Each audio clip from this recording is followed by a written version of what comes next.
making a broccoli, chicken, cheese, rice casserole. And the very first step I've done is I've browned up 2 chicken breasts cut into bite-sized pieces in a mixture of butter and a little bit of baking grease. And I had seasoned them with salt, pepper, garlic powder, and onion powder. I'm setting these aside.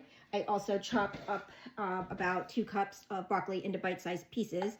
I am now going to get into the same pot that I used to brown the chicken. I'm going to get 1.25 cups of rice, plus about 2.5 cups of, I have a mix here of chicken stock and beef stock. You could use chicken or beef stock if you'd rather, so 2.5 cups of that, plus about a tablespoon of olive oil. And I'm going to get that going on the stove.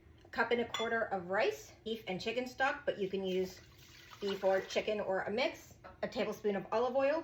I'm going to bring this up to a boil. Once it reaches the boil, I'm going to cover it, reduce the heat, and simmer for 6 minutes. Our rice has been simmering covered for 6 minutes. So we're going to get our chopped broccoli in. We're going to give that a stir. Get the lid back on and time it for another 9 minutes. Our broccoli and rice has now been simmering for the additional 9 minutes. So I'm going to turn it off. I'm going to move it off the heat, and I'm going to leave it sit covered without stirring it for an additional 10 minutes. We're going to mix back in the chicken that we set aside, the equivalent of a can of condensed cream of chicken soup. I'm using homemade. I'll make a later video to show you how to do that.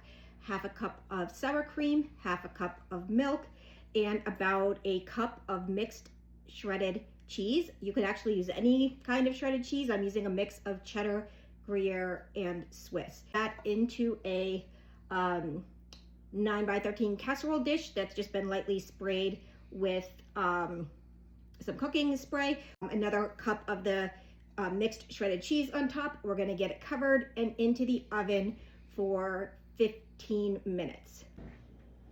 Casserole is out of the oven after that 15 minutes and uncovered, and we're just gonna add a layer of about 1 cup of crushed Ritz crackers mixed with 2 tablespoons of melted butter. Then we're gonna get it back in the oven, leave it uncovered for another 10 minutes.